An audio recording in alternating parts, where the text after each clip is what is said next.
Nhà chú mua bé chú mẹ rồi.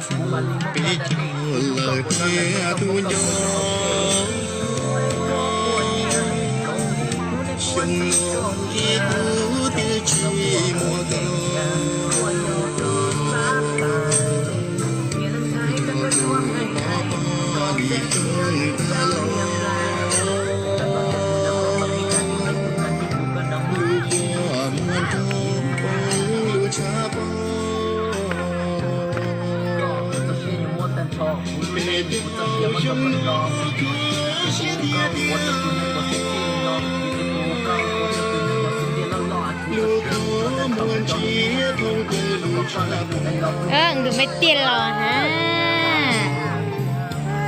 Nhớ tiền. Tụi mấy tiền hái trà nữa nè.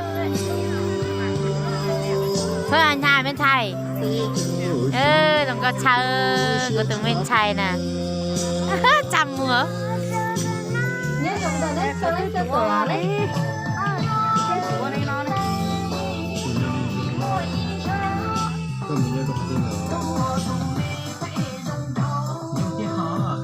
Có luôn đâu ơ.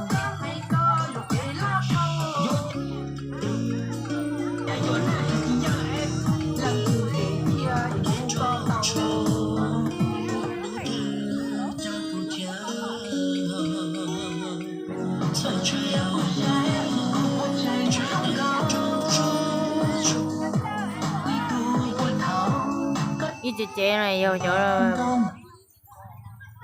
không có luôn đâu.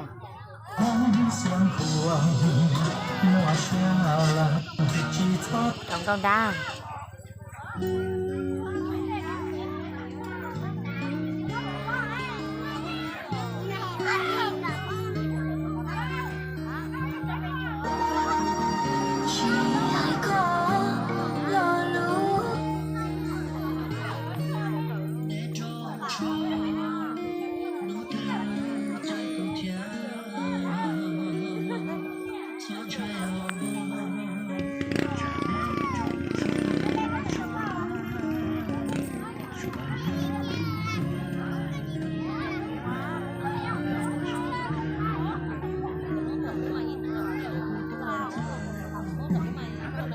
Giờ nếu mà tóm không cua nó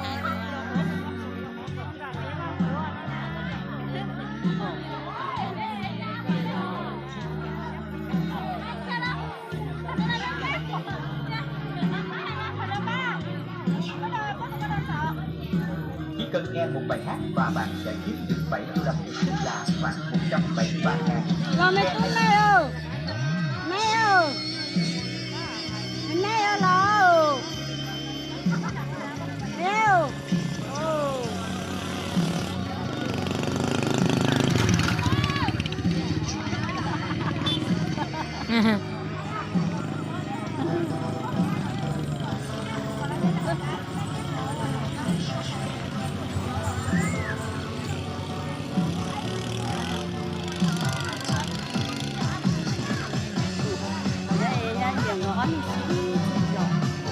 à.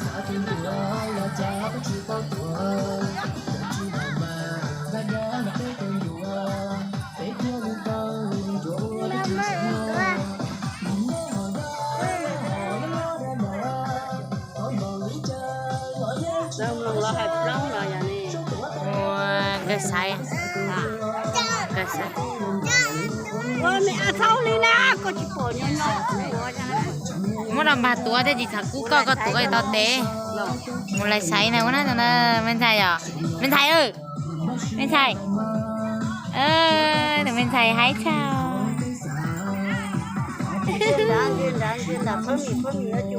Nó giờ cụ đá lòng mẹ từ bên xài nữa. Các bạn đừng lo tao mà chân cái sexy tha nữa. Diên đâu mà. Diên đâu mà. Chưa là phân nữa chụp ảnh thì phân nữa một thế nè. Chị chưa luộc kìa.